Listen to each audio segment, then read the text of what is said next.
As negociações entre Estados Unidos e Irã sobre o programa nuclear entraram numa nova fase. A Casa Branca reconhece que houve avanços nas conversas realizadas em Genebra, mas admite que pontos importantes ainda separam os dois países. O governo Donald Trump aguarda mais detalhes por parte dos iranianos, enquanto Teherã reafirma que não aceitará pressões. Tudo isso em meio a ameaças militares e ao reforço das tropas americanas naquela região.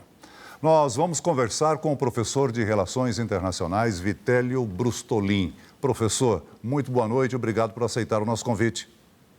Boa noite, Celso. Obrigado pelo convite. Boa noite a todos. Professor, mesmo com o reconhecimento de avanços, a Casa Branca deixou claro que as negociações ainda estão longe de um consenso e que existem divergências importantes diante desse cenário.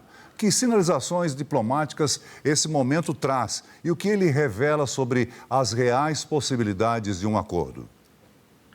Celso, as sinalizações diplomáticas são divergentes com a movimentação militar.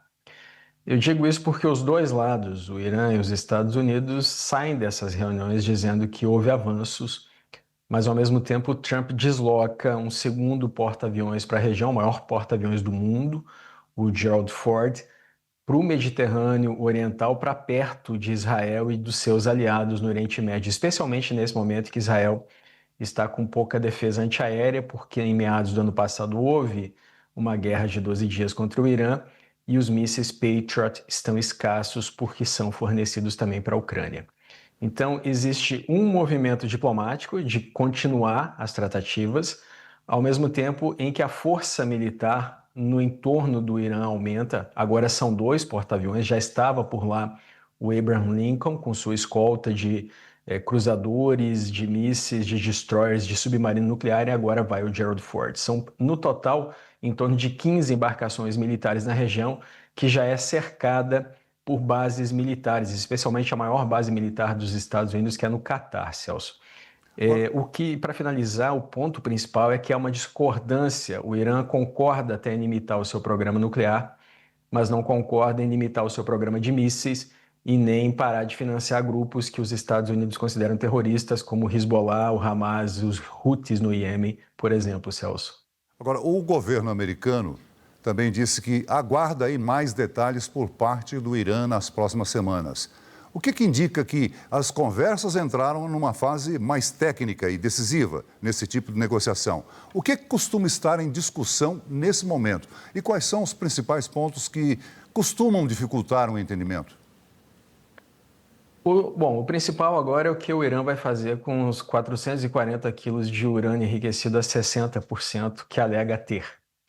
No ano passado, quando Israel e Estados Unidos bombardearam Fordo, Natanz, outras instalações nucleares do Irã, o Khamenei, o ayatolá do Irã, alegou que mantinha essa quantidade de urânio enriquecido. E veja só, Celso, não há nenhuma utilidade civil para urânio enriquecido a 60%. Instalações civis de enriquecimento nuclear vão até no máximo 20%, que é para fins medicinais. O urânio para produção de energia, por exemplo, é de 3,5% a 5% o enriquecimento dele. O salto para enriquecer de 60% para 90%, que seria o necessário para fazer armas nucleares, é muito curto. E a Agência Internacional de Energia Atômica encontrou resquícios em Fordo de urânio enriquecido a 83,7%, Celso. Então, os Estados Unidos esperam um destino para esse urânio. No passado, o Irã costumava entregar o urânio enriquecido à Rússia, isso não vai ser aceito dessa vez. E o programa de mísseis, o Irã já disse que não vai abrir mão, uma potência de mísseis na região tem mais de 3 mil mísseis e também não quer parar de financiar grupos que se opõem à existência de Israel, Celso. A gente já ressaltou aqui que tudo isso acontece em meio às ameaças militares dos Estados Unidos e respostas duras por parte do Irã, que afirma estar preparado aí para reagir a qualquer ataque. Como é que esse clima de pressão e demonstração de força impacta o processo diplomático e até que ponto isso pode aproximar ou afastar um possível acordo? Por outro lado, há a grande necessidade do Irã de cessar o bloqueio econômico, né? Foi esse um dos motivos que levaram às manifestações dentro do Irã. Bom, eu vou fazer uma contextualização. Houve um acordo militar, um acordo sobre as instalações nucleares do Irã no governo Obama, no final do governo Obama. E aí foram baixadas sanções contra o Irã, que já tinha um programa de enriquecimento de urânio. No primeiro mandato, o Trump saiu desse acordo nuclear. E ele disse que o Irã continuava com o programa de mísseis, o que se mostrou verdadeiro, e continuava enriquecendo urânio clandestinamente. No governo Biden, os Estados Unidos aliviaram as sanções contra o Irã. E o Trump usou isso na campanha, disse que o Biden foi muito relapso com o Irã e que o Irã usou aquele dinheiro descongelado para se armar mais.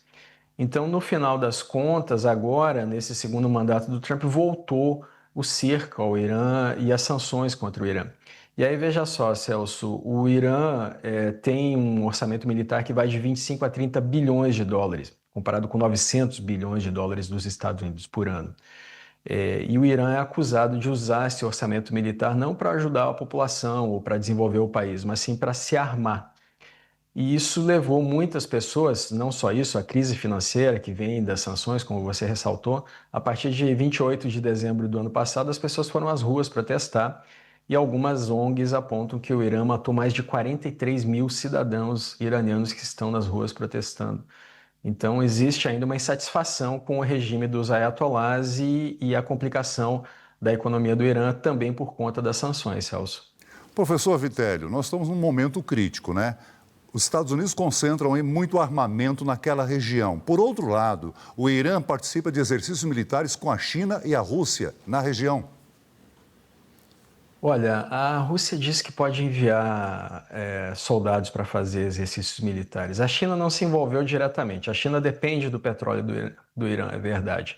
Sobretudo agora que a Índia vai parar de comprar petróleo russo para revender e há uma pressão para que a China também pare de comprar, inclusive com uma ameaça de imposição de mais sanções contra a China.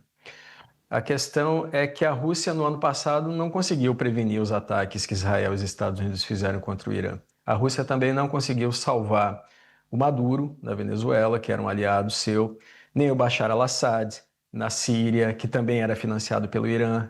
O regime dos Assad, que estava lá no poder desde a década de 70, caiu.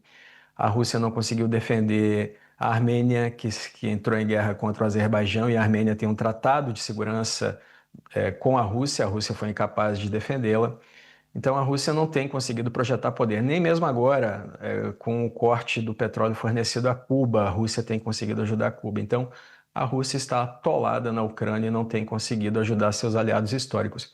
E por outro lado, a China ainda não tem um exército de nível global e nem tem interesse em se envolver em uma guerra contra os Estados Unidos, justamente para defender um país como o Irã nesse momento. Então, mais uma vez, como nós vimos em junho do ano passado, o Irã está sozinho militarmente, pode ter apenas apoio diplomático, Celso. Professor Vitélio Brustolin, professor de Relações Internacionais e Estudos Estratégicos e Direito Internacional. Muito obrigado por participar e nos ajudar aqui a entender esse clima tenso que existe no Oriente Médio no momento. Uma boa noite para você.